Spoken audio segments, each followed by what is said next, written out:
Okay, this completes the installation of lomanco power vent for the attic, and that's your finished product.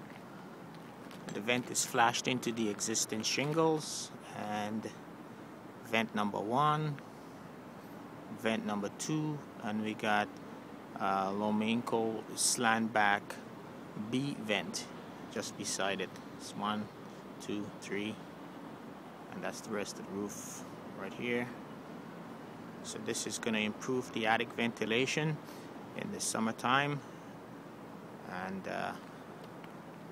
that's your install. Summit Roofing Inc. www.sum-itroofing.ca